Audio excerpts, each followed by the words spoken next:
That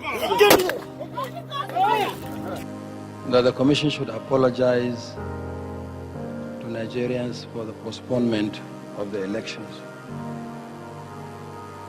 I think it's just a matter of which adjective you use. So please, as much as I listen attentively to all your explanation and I cannot fault them, it's a coup within the ambit of the electoral law. It's obviously a coup. It's a legal coup. Let me have a question at a time, please. You're welcome to Chosen Ozo. We are the Rooftop Story. Today on Rooftop Story, we bring you about the extrajudicial killing of custom that happened recently. I was surprised when I saw this video. I think you people need to see this and know what's going on in our country. Why would people just pull trigger? Did you check these people before you give them uniform or guns to carry about? Are they insane or what? I think this video will convince you, and I think you need to also know, don't argue with men carrying leather weapons. No matter your right, you don't have right in this country. I'm telling you that. They only tell you there is freedom, but I don't think we have freedom. Watch this video and we'll back. If you touch my phone, use my phone S. Use my phone best. Use my phone best. Use my phone. If you touch her, you will not say you're paying salary. Use my phone. Touch her. Yes, I will. Sam, I'm a Nigerian citizen. I don't come to this town. What do you want? Shoot it.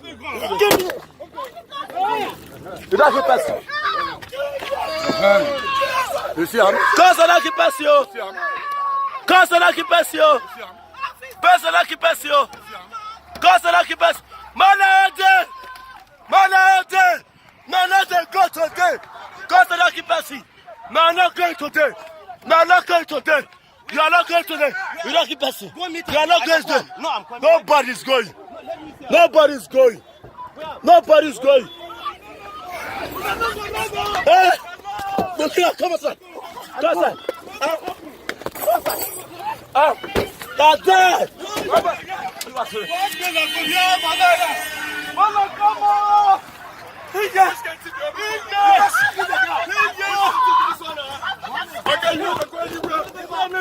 Nana go anywhere today. Nana go anywhere. I kill everybody today. You not got it. All I got them. Hey. I go say you not person. It's too much. Now keep us today. Keep us. Hey, I got the back. Shoes.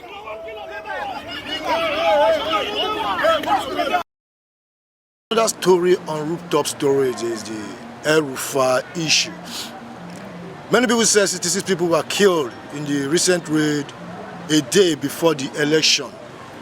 The postponed election there. Now, the governor comes out to say things about the killings. Again, it took over 2 hours of meandering rough paths, going down valleys and climbing hills. We finally arrived around 6 p.m. to Ruga Wakili, with a stench welcoming us and an army of flies. They had been feasting and enjoying blood stains in this valley. It was here the locals told us their loved ones were buried. But they told us the number is far beyond 66, as announced by the authorities.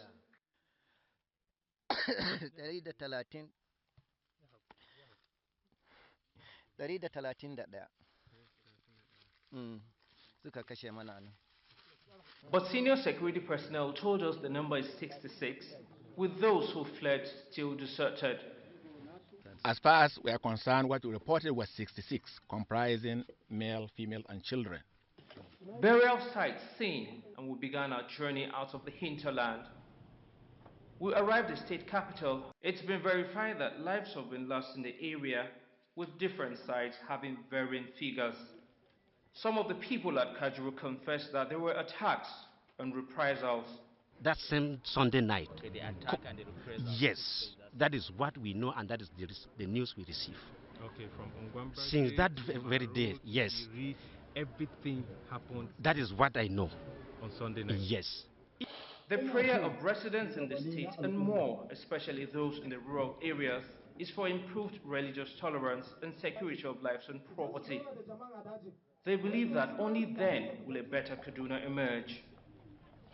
Tessam Akende, TVC News, Kaduna. An avoidable tragedy in which tens of people were killed. We saw mass graves, we saw destroyed settlements, we saw personal effects of those that were slaughtered. It is very sad, very unfortunate.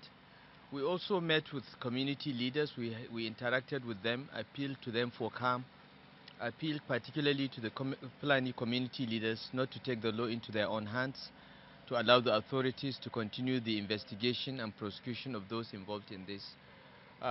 Arrests have been made. So far from the Nigerian army, 66 people have been confirmed killed and buried.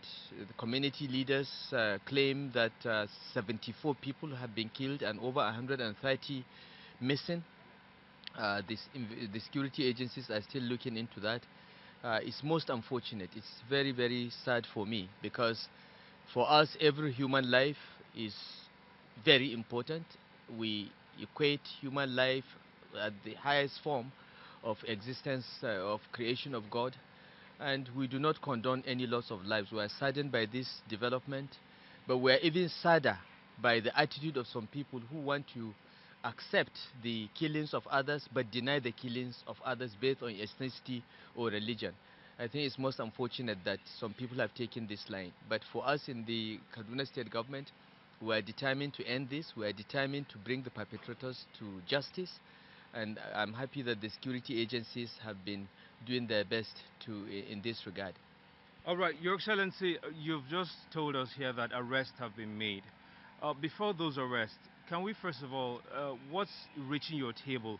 What's actually behind the killings? What we have had is a series of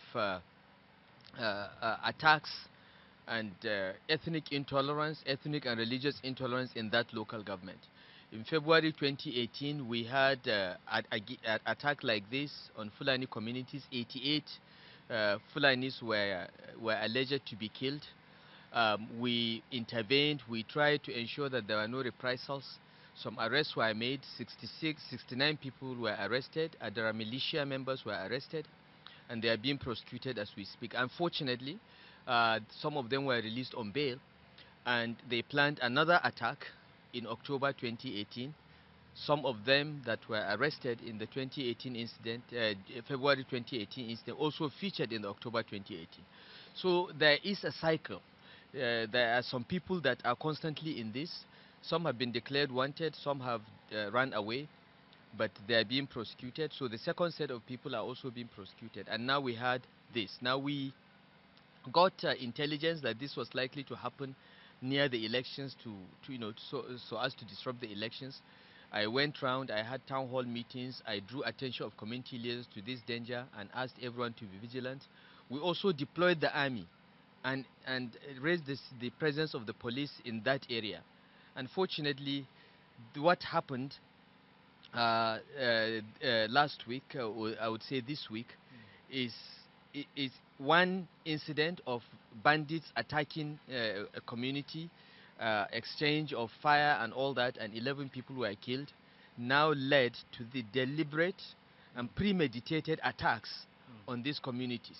All right. Okay, and it's really very sad. We are doing the best we can to bring all the communities to unite and build peace, but we are being frustrated by some elements that are intent at continuing this this division and promotion of hatred. All right, Your Excellency, just before we let you go, arrests have been made. How are we sure, or Nigerians are watching, what assurances are we having that the people behind this will be made to face justice? That's one. There are people also faulting or asking Christians as to why you actually made public this on Friday when you had information about this, security agencies bringing you this intelligence, say Fridays by weekend. these two questions, Your Excellency. Well, I want to assure everyone that the Kaduna State government is committed to bringing everyone involved in this kind of actions to justice. We've been consistent in doing that. We have arrested those that promote hate speech. We have arrested those that have participated in previous crises, and we are prosecuting them. But the wheels of justice are very slow. Our judges are overworked. The average High Court judge in Kaduna State has over 200 cases. So these cases are taking time to close, but they are being tried. Okay, so we are committed to that, and this is something we're doing different from previous governments. On the second part of your question, the Kaduna State government maintains a very transparent security architecture. We always inform people when these incidents happen. We always inform. We do not hide information, because we believe that those that have lost relations, those that have lost property, must be recognized as having lost property, and we must mourn with them. We must appeal to them for calm. We must reinforce the commitment of the authorities to enforce the law. Otherwise, reprisals will take place. We got this information Friday morning from the Nigerian army, and we made it public because we were afraid that if we kept quiet, if the Fulani communities do not understand that we have the information as government and we are doing something about it, there was likely going to be reprisals, and we wanted to avoid that. And we've been consistent in doing that. This is not the first time, it's not the second or the third time. We are very transparent with security information because we want to protect lives and property. We also want to mourn with those that have lost relations and property. We want them to know that the government is aware of their loss and is doing something about it. Yeah, welcome back. Don't forget to subscribe to this channel, Choosing Ozo. And don't forget to click the bell. The bell always notify you anytime a new program is being uploaded. Thank you. That the Commission should apologize to Nigerians for the postponement of the elections. I think it's just a matter of which adjective you use.